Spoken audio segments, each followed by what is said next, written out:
This reminded me a lot of like the great works of Ionesco and Beckett, and I was Oh wow. wondering if that spoke to you in that manner when you first read the script. I mean that, and the short stories of Kafka, and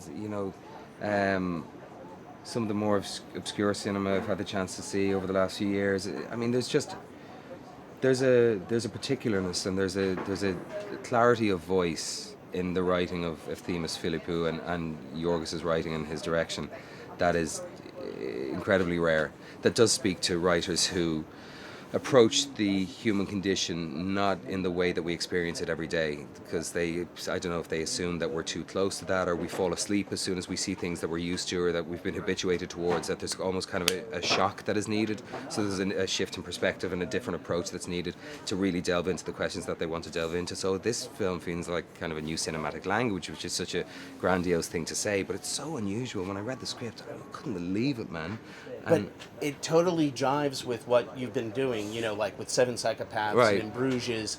It's like a play. Yeah, absolutely. Yeah, Yeah. absolutely. And what's your takeaway from it as far as what it means? Because there's a lot going on about Yeah. relationships and Yeah. and I got to imagine. I just certainly don't think it's an indictment of coupledom. Do you know what I mean? I mean, the director's married, so if it is an indictment of sharing your life with someone, he's more insane than I thought he was. I think it is I don't know what it is. To me, I get from it that it does question societal convention and tribal convention, and it does question the nature and the very fabric of loneliness and the things that we do to escape our loneliness, and how easily we as a human race can become duped under the kind of craftily designed power structures that are represented by governments and religions. But the one thing that when I read the script that I got from it was just the aching sense of kind of prevalent sense of loneliness through the whole thing, and that it is really lonely to be a human being. It can be at times, and you're constantly looking for your tribe, and you're constantly looking for where you fit in, and you're wondering, are you above or below the person next to you, or in front of or behind the person, and the neutralization of all those things are why sometimes it's nice to live within. I've read cults are within the army, are within the neutralization, the unburdening of status can be a liberating thing, but it can also be something that you can lose yourself in, because we are individuals as much as we would like to think that we are part of a greater cause and a greater system. We have to recognize that we are individuals, and by virtue of understanding what that means, then we can be part of a greater structure that is bigger than ourselves. I have to ask you about the ending. Does he want to? Is it when he stabs himself, or supposedly stabs himself? Is it to be in sync with her? I believe so, which is so. I mean, I realized for the first time, I meant to say to Rachel last night, the penny dropped, and maybe I'm just slow, but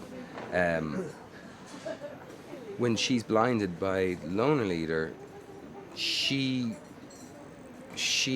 won't let me kiss her when nobody else is around. So she's still following the rules and conventions of the hotel and of society at large, even though we've already been breaking the rules of the society that we're now in, of the loners in the forest. And I was like, wow, how conditioned these characters are.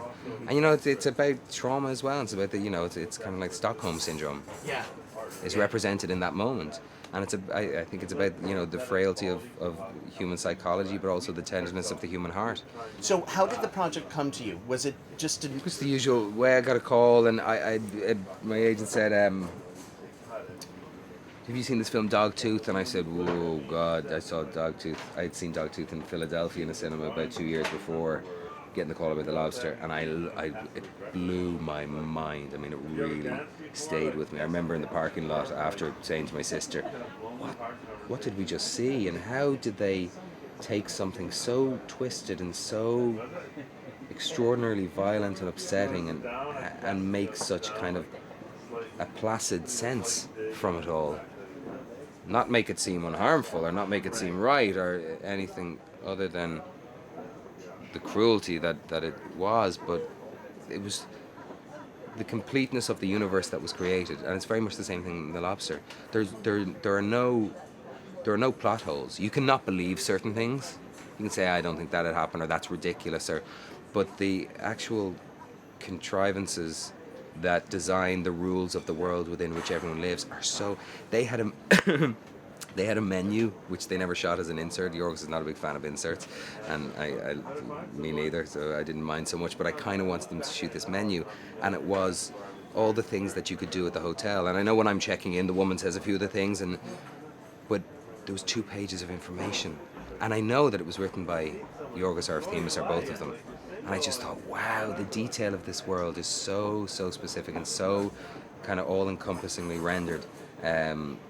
So when I read the script for The Lobster, it just came the normal way, and I was just blown away by it. And I had a Skype with Yorgos for an hour, and we said about 20 minutes in an hour, and it was moderately uncomfortable, but kind of really lovely, because a Skype, a 4-minute pause on a Skype is an unusual thing when you're just meeting someone for the first time. I don't even know if you can classify meeting somebody as doing it over Skype, but anyway, that was it. And I told him that I'd love to do it, and I left the decision, of course, with him, because I had no choice, and I'm glad he let me be part of it.